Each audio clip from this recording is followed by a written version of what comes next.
जी, बिस्मिल्लाहिर्रहमानिर्रहीम। अस्सलाम वालेकुम नाज़रीन, मैं हूँ सनाउल्लाह खान और आप देख रहे हैं मेरा वीलॉग। नाज़रीन, पाकिस्तान की इकॉनमी चल नहीं रही, ये आप हर ज़बान पर है। जो भी इकोनॉमिस्ट आप देख लें या जो जर्नलिस्ट हैं जो इकॉनमी को कवर करते हैं, उनका भी ये मौक़िफ़ है। और अगर आपने पिछले दिनों बिज़नेस फोरम देखा हो, वहाँ पर एसआईएफसी के सरबराह जनरल सरफराज का, और यहाँ तक है कि वज़ीर ख़ज़ाना जो सेनेटर औरंगज़ेब हैं, उन्होंने भी एक्सेप्ट किया है कि पाकिस्तान में एनर्जी की जो प्राइसेस हैं और जो टैक्सेस हैं वो बड़ी रुकावट है। इसके साथ कुछ इदारों की जो रिपोर्ट्स हैं उसमें भी ये बात की गई है।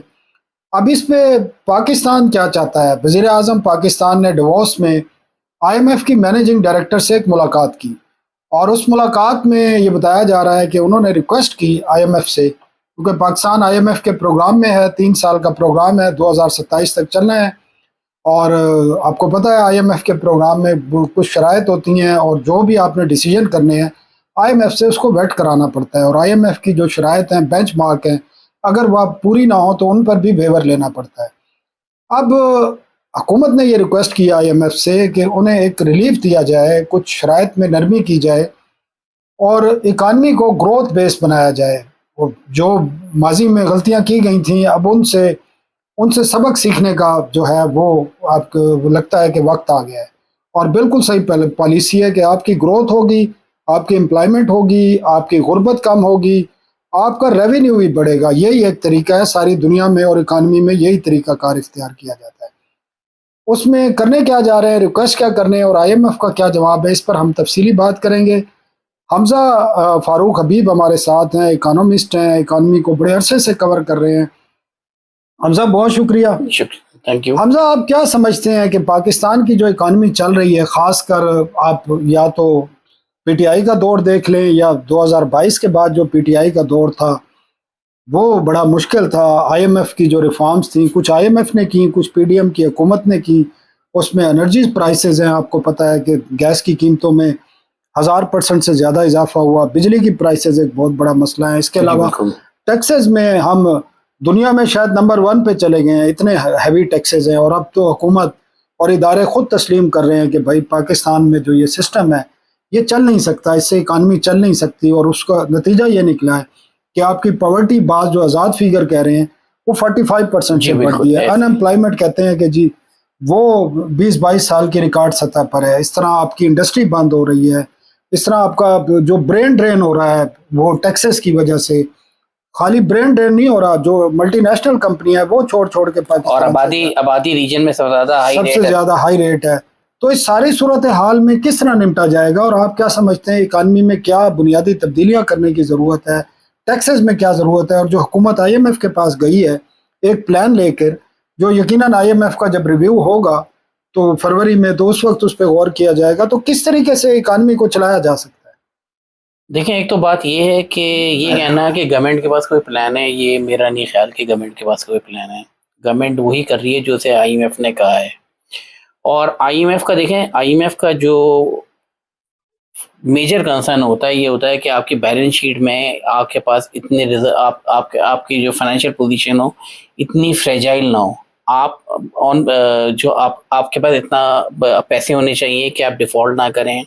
आपके पास तकरीबन 5-6 अपना 3 महीने तक की जो है इम्पोर्ट बिल के आपके पास रिजर्व होने चाहिए। साथ साथ में एक इकोनॉमिक, पहले उनका ही होता है कि आप फाइनेंशियल स्टेबिलिटी हासिल करें, उसके बाद आप ग्रोथ की तरफ जाएं। अब यहाँ मसला ये हो रहा है, इन्होंने कहा है कि जी वो फाइनेंशियल स्टेबिलिटी का हमने थोड़ा सा एक फेज पूरा कर लिया है, अब हमें आप ग्रोथ की तरफ जाने दें। लेकिन उस ग्रोथ में जाने के लिए प्रॉब्लम ये है कि आईएमएफ अगर वो आप टैक्स की भी छूट देते हैं तो इसकी कोई गारंटी नहीं है कि वो ग्रोथ आ जाएगी। मसला सारा आपकी एनर्जी कॉस्ट का है, प्रोडक्शन कॉस्ट का है। और दूसरी सिचुएशन एक और भी है, हमारी लॉ एंड ऑर्डर सिचुएशन। जब तक वो इम्प्रूव नहीं करती है तो उस वक्त तक इन्वेस्टर जो है वो हमारा जो एक अब्रॉड जो हमारा नेगेटिव इमेज है उसको हम नहीं, अफजा सिक्योरिटी तो बाद में आएगी। अब इस सूरत आप क्या समझ रहे हैं, मल्टीनेशनल कंपनियां इसलिए भाग रही हैं कि सिक्योरिटी का इशू है? नहीं भाई, कॉर्पोरेट टैक्स जो बनता है सारा जी, जो कामरान खान साहब भी कह रहे थे 58%, बिल्कुल ऐसे ही, उसमें 29% आपका कॉर्पोरेट हो गया, ऐसे ही 15% आपका सुपर टैक्स हो गया, 10% 15%, फिर डिविडेंड हो गया 15%, फिर 6% एक और टैक्स है। वो बात आप सही तो कह रहे हैं। भाई मुझे बताएं कि इस सूरत हाल में कौन है जो यहाँ पर फिर इन्वेस्टमेंट नहीं, करेगा? ये देखें, आप ये बिल्कुल सही कह रहे हैं कि इस टैक्स रेट, देखिए tax rate, energy cost and security, ये मतलब आप इनको इस तरह लें कि सिक्योरिटी कंसर्न भी है। नहीं अच्छा, वो तो फिर हमसा जुडिशियल सिस्टम भी आ जाता नहीं है। नहीं, वो तो है, वो तो लेकिन आपका देखें जुडिशियल देखें सिस्टम मसला ही सारा collapse ये, कर चुका है। देखें बात ये कह रहे होते हैं कि जी अब SIFC के जो आप की जो आपने वो जो चेयरमैन की बात की, जना सरफराज की, तो जना सरफराज ने अपनी स्पीच में, अगर आपको याद हो, तो उन्होंने ये बात की थी कि जी हम लगे हुए थे फॉरेन इन्वेस्टर्स को अट्रैक्ट करने में, और हमें अंदाजा हुआ कि जब तक लोकल इन्वेस्टर मार्केट में इन्वेस्ट नहीं करेगा, फॉरेन इन्वेस्टर नहीं आएगा। बिल्कुल सही है। अच्छा, होता ये दुनिया में यही होता है। तो आप जब तक लोकल इन्वेस्ट, अच्छा ये बात आज की भी, जबकि सीपैक का मंसूबा भी था उस जमाने में, मुझे याद है कि ये SM तनवीर के वाले साहब जो SM मुनीर हुआ करते थे, वो TTAP के चेयरमैन भी हुआ करते थे, नून लीग की जो पिछली गवर्नमेंट थी नवाज शरीफ के दौर में। तो उन्होंने उनको एक कमेटी में बुलाया था, तो उन्होंने कहा कि भाई कराची में वेयर हाउसेज, फैक्ट्रियां बंद हो रही हैं, वेयर हाउसेज बन रहे हैं, आप सीपैक पे काम करना है करें, लेकिन आप पहले हमारी प्रोडक्शन कॉस्ट कम करें। आपने देखे ना, बैड इन्वेस्टमेंट भी जो है ना आपके लिए मसले पैदा कर देती है। अब आपने सीपैक के थ्रू जो प्रोजेक्ट्स लगाए थे, उनकी कॉस्ट जो है वो अब इतनी ज़्यादा, वो IPPs में लगाई थी, उनकी कॉस्ट इतनी ज़्यादा हो गई है कि वो उनको आपको मैनेज करना मुश्किल हो रहा है। LNG प्रोजेक्ट्स आपने LNG इंपोर्ट करने के लिए जो कॉन्ट्रैक्ट्स किए, वो आपके लिए मसला हो गए। ये तो पॉलिसी फेलियर है। ये पॉलिसी फेलियर, ये साथ में आपने सोलराइजेशन की इजाज़त दे दी। आप बताएं कि 20,000 मेगावाट इलेक्ट्रिसिटी जो है वो सोलर से पैदा हो रही है। अच्छा, और उसमें जो उससे भी एक बड़ा प्रॉब्लम ये है कि उसकी ट्रांसमिशन एंड डिस्ट्रीब्यूशन सिस्टम ही नहीं है आपके पास। अभी भी आप ये देखें ना, अभी आपने ये बात की कि कराची में वो आज भी कहते हैं कि इलेक्ट्रिक वालों से बात करें, वो कहते हैं कि अगर हमें सिस्टम से ये 3,000 मेगावाट के करीब मेरे ख्याल में इलेक्ट्रिसिटी दे रहे हैं, वो कहते हैं आप हमें 5,000 भी दें तो हम 5,000 का बाहर ढूंढ लेंगे। उन्होंने वहाँ सोलराइजेशन कराची में इतनी इस तरह नहीं हुई है जिस तरह पंजाब में और वहाँ हुई। नेट मीटरिंग सिस्टम वो इतनी अलाउ नहीं करते हैं। ठीक है, अच्छा, तो लोग ग्रिड से लेने पे मजबूर हैं। तो आप जब तक सिस्टम्स नहीं बनाए, अपने सिस्टम्स बेहतर करने के बजाय, देखिए आप अपने, तो लोग अगर देखें पॉलिसी ना भी आती, लोगों ने सोलर पे जाना था। भाई आप मुझे बताएं, ये वाली बिजली का बर्दाश्त है? गरीब आदमी पे कर सकता है? नहीं कर सकता। अच्छा, फिर आपने उधर इंसेंटिव भी दिए ना। देखिए, आपने उस पे सोलर्स के ऊपर, पैनल्स के ऊपर अपनी ड्यूटीज भी कम की, अच्छी चीज, ठीक है। आप कंज्यूमर को देख रहे हैं, आप अपनी इंडस्ट्री को भी तो देखें ना। अच्छा, अब आपकी इंडस्ट्री का प्रॉब्लम, अच्छा फिर आप ये कह रहे हैं कि हम एक्सपोर्ट नहीं बढ़ रहे, हमारा रीजनल ट्रेड जो है वो जीरो है। ठीक है, हमारी रीजनल ट्रेड किसके साथ करें? आप अफगानिस्तान से साथ करें या इंडिया के साथ करें? देखिए ये देखिए, ये सारी चीजें काउंट होती हैं सनाउल्लाह साहब। ये देखिए, ये आपका, अगर ये आपकी फॉरेन पॉलिसी, आपको अपनी फॉरेन पॉलिसी पे रिविजिट करना होगा। देखिए, इंडिया जो आजकल हरकतें कर रहा है, उससे हुआ क्या कि आपका T20 वर्ल्ड कप जो है वो उनके लिए वो एक मसला बन गया। आपने क्या किया, 2 कंट्रीज को आइसोलेट कर दिया, 2 कंट्रीज के साथ अपने सना का शुरू किया। अगर इंडिया पाकिस्तान जो है वो बाइकआउट करते हैं, तो नेट जो है वो कह रहे हैं ICC को जो है 4-5 बिलियन की जो इनकम होनी थी वो हाफ रह जाएगी। ठीक है, तो देखें, कन्फ्रंट्रेशन जो होती है ना, उसकी फिर एक कॉस्ट भी होती है। आप कन्फ्रंट्रेशन पे जब आप कहना चाह रहे हैं कि जो कन्फ्रंट्रेशन है पाकिस्तान की, चाहे अफगानिस्तान वेस्ट पे, मैं देखें नहीं, मैं तो वो आपको आपकी कास्ट इकोनॉमी पे कर रही है। वो बिल्कुल पे करेगी, करती है। आप मुझे बताएं ना कि यूरोप को सेकेंड वर्ल्ड वॉर से निकलने में तकरीबन कोई 30-40 साल लग गए थे। जी। ठीक है, तो आप पिछले हम लोगों की जो सिक्योरिटी सिचुएशन है, जो फ्रेजाइल सिचुएशन है, ये आज की तो है नहीं, और हम उसकी और हमारी ग्रोथ हो भी इसी वजह से नहीं रही है। भाई, हमारा सबसे बड़ा जो फोटे है वो हमारा ट्रेड कॉरिडोर है। हम बैठे में, we are the gateway of South Asia. ठीक है, हम उस पोटेंशियल को एक्सप्लॉइट ही नहीं कर पा रहे। हमेशा ही कहते हैं कि जी बड़ी आइडियल लोकेशन है। भाई, आइडियल लोकेशन है ना। अब आइडियल लोकेशन को अगर आप यूटिलाइज नहीं कर सकेंगे, भाई 60-80 तक ये था कि आपके जो इवन की जब अफगान वॉर भी चल रही थी, आपके USSR जब ये सोवियत यूनियन था, तो उसके जहाज़ों की फ्यूलिंग जो थी वो कराची एयरपोर्ट पर हुआ करती थी। ठीक है, तो अब क्या है, अब आप जाके देखें तो अब हाल बुरा है, उल्लू बोले होते थे आपके एयरपोर्ट्स के ऊपर, अभी तो फिर भी थोड़ा सा ट्रैफिक आ गया है, सिचुएशन है। देखिए एवरीथिंग काउंट, हर जगह से आप कहाँ कहाँ अपनी चीजें जो है ना टैप कर सकते हैं, आप अपॉर्चुनिटी को कहाँ आप, अब आपकी पूरी जो एक्सपोर्ट है वो टेक्सटाइल के ऊपर डिपेंडेंट है और वो बंद हो रही जा वो बंद होती जा रही है। अच्छा रही सही कसर आपकी जो है ये फ्लड्स ने कर दी, उसकी वजह से आपकी जो फ्रूट्स, ये अपना फूड एक्सपोर्ट थी, राइस की, पल्सेस की, वो भी सारी बंद हो गई। आपकी लेदर और ये इंडस्ट्रियां तो बेचारी पहले ही इनका बेड़ा गर्क हो चुका था। तो बात दरअसल ये है कि देखिए एक एक चीज को देखना होता है। आप ये कहें कि जी मैं पहले इतने बड़े प्लांट लगा दूंगा इलेक्ट्रिसिटी के और बिजली का मसला हो जाएगा। भाई रोड आपने बनाई नहीं है, गाड़ी आपने लाके रख ली है, अभी तक ट्रांसमिशन एंड डिस्ट्रीब्यूशन सिस्टम जो है वो आपका कितना 18-20 हजार मेगावाट से ज्यादा नहीं बिजली उठा सकता। ठीक है, और आपकी जो 24-25 में जाता है, ट्रिप कर जाता है और 48,000 मेगावाट आपकी इलेक्ट्रिसिटी जो है वो आपकी इंस्टॉल्ड कैपेसिटी है। अभी आपको 2 ट्रिलियन रुपीस एनुअली आप कैपेसिटी पेमेंट कर रहे हैं बंद पावर प्लांट। अभी एक था बिजनेस क्वार्टर में ही एक स्टोरी पब्लिश हुई थी कि आपकी जो स्टील इंडस्ट्री है, उन्होंने कहा कि भाई ये जो इलेक्ट्रिसिटी है, आपकी जो एडिशनल इलेक्ट्रिसिटी आप ये हमें दे दें, हम अपनी जो है स्टील इंडस्ट्री को कर देंगे चीप रेट। भाई दे देना यार, आप अगर वो यूज नहीं हो रही है आप उस इंडस्ट्री को दे देते, आप उस इंडस्ट्री को दे। अभी खराबी किधर है, खराबी कहाँ है? खराबी ये कि प्रायोरिटी सही तरह, जो प्रायोरिटीज हैं वो सही तरह तय नहीं की गई और हर काम एड हॉक बेसिस पे हो रहा है। वजह क्या है? सियासी मफादात हैं क्या और वजह है? Political interest? मेरे पॉलिटिकल इंटरेस्ट से ज्यादा फाइनेंशियल इंटरेस्ट की बात है। और जो भी आता है मिनिस्टर, वो जो है स्ट्रक्चरल इश्यूज को सॉल्व करने की, ये गवर्नमेंट आती है, सारी गवर्नमेंट्स, किसी गवर्नमेंट ने स्ट्रक्चरल प्रॉब्लम्स को एड्रेस करने की कोशिश नहीं की, इंक्लूडिंग मिलिट्री। आप इसमें पॉलिटिकल गवर्नमेंट्स भी को भी ब्लेम कर सकते हैं, मिलिट्री गवर्नमेंट्स को भी आपको ब्लेम लेना होगा, उन्होंने भी कुछ नहीं किया। हर कोई एड हॉक बेसिस के ऊपर चाहता है कि ये मसले जो है ना हम एक जैसे कहते हैं ना कि बस एक वो हो जाए कि भाई मट्टी डाल दो, टाइम गुजारते हैं। अब फिर और ये देखें आप जो एक अच्छा, ये इशू क्या है? कैपेसिटी का इशू है या नीयत खराब है? मेरे ख्याल में लैक ऑफ प्रोफेशनलिज्म है।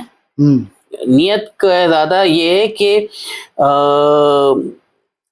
कैपेबिलिटी का, कैपेसिटी का इशू है। जो लोग आके बैठते हैं उनमें ये कैपेसिटी नहीं है कि वो डिलीवर कर सकें, वो इतने उनमें वो पोटेंशियल नहीं है, या उनमें अब जैसे आपकी पार्लियामेंट में कैपेसिटी नहीं है, साफ लग रहा है आपके जो कमेटीज हैं जो ओवरसी करती हैं चीजें, जो आपकी पावर की हैं, ये तो सबके अपने इंटरेस्ट होते हैं, जो लोग बैठे होते हैं, जिस तरीके से लोग आते हैं, बस तो आपको पता है सेनेटर कैसे आते हैं, आपको पता है किस तरह टिकट दिए जाते हैं। मिनिस्टर्स का भी इसी तरह का इंटरेस्ट है कि भाई एलएनजी का कॉन्ट्रैक्ट होना था, बन गए, पैसे बन गए, अब अल्लाह खैर से उसमें भी पैसे बनाए गए हैं।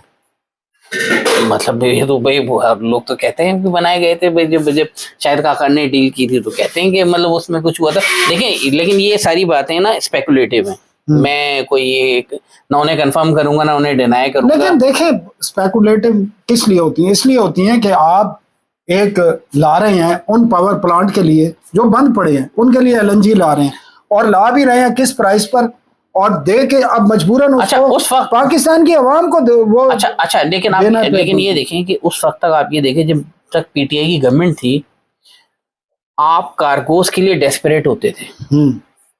मैं देखे ना वहां तो आई हैव टू सब कि जो आपको 4 कार्गोस अगर आपको वो थे तो आपकी डिमांड, आपकी रिक्वायरमेंट 8 कार्गोस तक क्यों हो रही थी? वो भाई उस जमाने में सोलर नहीं था भाई। देखे ना अब सब अगर 20,000 मेगावाट आपकी जो कैपेसिटी है आपकी 8-10 हजार की तो लोगों ने वैसे लगाई हुई है और ऑन ग्रिड लगाई हुई है, ऑन ग्रिड है, और 10,000 जो है ऑफ ग्रिड है। तो आप 20,000 की जब लोगों के तो बैटरियां आ रही हैं ऐसी, अब तो लोगों ने सिस्टम से निकल जाना। देखे ना अब आपने वो तो अब उस एलएनजी की रिक्वायरमेंट कोई इस वक्त जो स्ट्रेटेजी आ रही है इकोनॉमी को चलाने के लिए या एनर्जी सेक्टर को रिफॉर्म्स करने के बारे में, कुछ भी नहीं है, कुछ भी नहीं नजर आ रहा, कुछ भी बातें हो रही हैं। बिल्कुल बातें हो रही हैं। अच्छा। बिल्कुल बातें हो रही हैं। वो मिनिस्टर बैठा हुआ कहना कि जी भाई आप मिनिस्टर से पूछे ना कि ये जो पावर प्लांट लगाए थे शहबाज शरीफ साहब ने, वो बेचारा 2016 में शहजाद इकबाल पूछ रहा, कहने लगे जी मैं उस पर कॉमेंट नहीं कर सकता, लेकिन शहबाज शरीफ साहब पूरी कोशिश कर रहे हैं, उनकी नीयत साफ है, वो कमिटेड हैं। भाई आपने जो और नीयत जांचने का कोई बैरोमीटर है उनके भाई पास? देख वो अपनी नौकरी बचा रहे हैं, वो तो देखे ना, हर कोई अपनी नौकरी बचाएगा ना। तनवर साहब आप मैं और कहीं जॉब कर रहे होंगे तो हम भी तो अपनी जॉब बचाएंगे ना पहले। अच्छा, तो वो भी बेचारा अपनी मुल्क कहाँ रह गया फिर? मुल्क कहीं नहीं है, मुल्क का क्या है जी, मुल्क ऐसे तो अच्छा, ये अब जो IMF के पास जा रहे हैं और प्लान, एक आप तो कह रहे हैं प्लान है ही नहीं, तो आप समझते हैं प्लान है? नहीं, मेरा ख्याल है क्योंकि अगर इन्होंने आगे इलेक्शन में जाना है 3-4 साल बाद, तो उनको अवाम को कुछ ना कुछ दिखाना पड़ेगा, क्योंकि लोग इस तरह वोट नहीं देते। देखें वो बात और उसके लिए बहुत सारी आपको तो नहीं फिर और हीट फील हो रही है। नहीं हीट फील हो रही है, लेकिन प्लान का इशू है ना। ये जो काम कर रहे हैं, देखें प्रॉब्लम ये है यार, ये जो काम कर रहे हैं ना, वो प्रोग्राम वो काम इनका सक्सेसफुल नहीं हो रहा। ये कहीं जो है ना, ये डिलीवर नहीं कर पाए, एक्सपोर्ट ये बढ़ा नहीं पाए, सिक्योरिटी सिचुएशन को ये अभी रोजगार ये नहीं आ रहा, रोजगार ये नहीं आ रहा है ना, ये सारे प्रॉब्लम है, सारी चीजें और उसी वजह से फिर मैं ये कहना नहीं चाहिए, देखे ना, उसकी वजह से ये अभी तक जो है जो PTI का फिनोमेना है वो अभी तक लाइव है। देखिए आपको याद होगा मुशर्रफ के दौर में, जब मुशर्रफ आया था तो इकोनॉमिक सिचुएशन बहुत खराब थी, सैंक्शन लगी हुई थी, पहले एटम न्यूक्लियर एक्सप्लोजन की वजह से हम पे सैंक्शन लगी थी, एक लगी थी, फिर जब वो जो हमने डेमोक्रेटिक गवर्नमेंट हटाई थी उसकी वो थी, उसके लगी थी, इतनी सैंक्शन लगी हुई थी, मसले मसाइल वो। लेकिन जैसे ही वो 9/11 हुआ, उसके बाद मुशर्रफ ने कॉम्प्रोमाइज किया तो हमारे ऊपर से वो सैंक्शन हट गई थी, तो एकदम ही उनको फिस्कल स्पेस मिल गया और इकोनॉमी चलने लगी। उससे क्या हुआ कि मुशर्रफ को भी एक पॉपुलैरिटी में उसकी बूस्ट आ गया। ठीक है, वॉर एंड टेरर वाले मामले में हम लोग वहाँ अफगानिस्तान और उधर उसका हमने बाद में एक उसका फॉल आउट भुगता बिल्कुल, और TTP वजूद में आई और सारा की चीजें आई, लेकिन but at the same time आपको एक स्पेस मिल गया।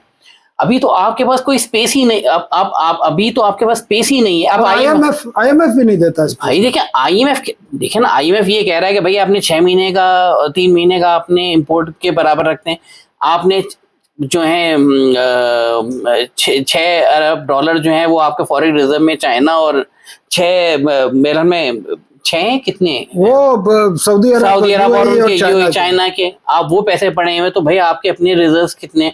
अब आप मुझे बताया ना कि आप अभी फिर आप पांडा बॉन्ड भी लॉन्च करने जा रहे हैं, वो भी एक तरह का डेट ही है ना, डेट ही है फिर। तो आप मुझे बताया ना कि मसला सारा ये हो रहा है कि आप एक्सपोर्ट्स को, आपकी एक्सपोर्ट्स नहीं बढ़ रही है, आपको टेक्सटाइल वाला तो कहते हैं कि भाई हमें 8 सेंट में बिजली दे दो, हम एक्सपोर्ट कर देंगे, और गैस भी, गैस मतलब उनकी जो है एनर्जी कॉस्ट 8 सेंट होनी चाहिए, वो कह रहे हैं 8 सेंट में हमारी एनर्जी कॉस्ट आ जाए। कंपटीशन भी होता है ना। अच्छा चलें, छोड़े, आप मुझे सिर्फ लास्ट में बताएं, टाइम थोड़ा है, काफी हो गया है, वे फॉरवर्ड क्या है?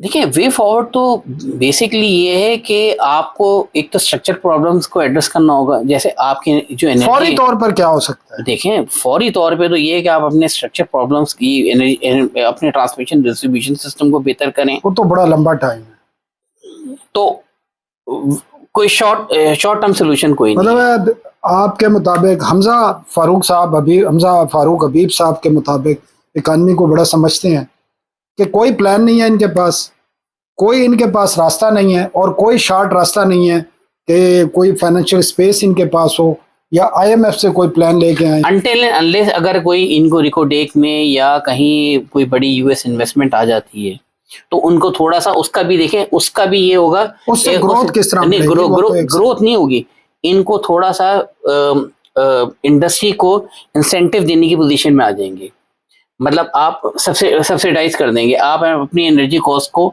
आप बेयर कर लेंगे।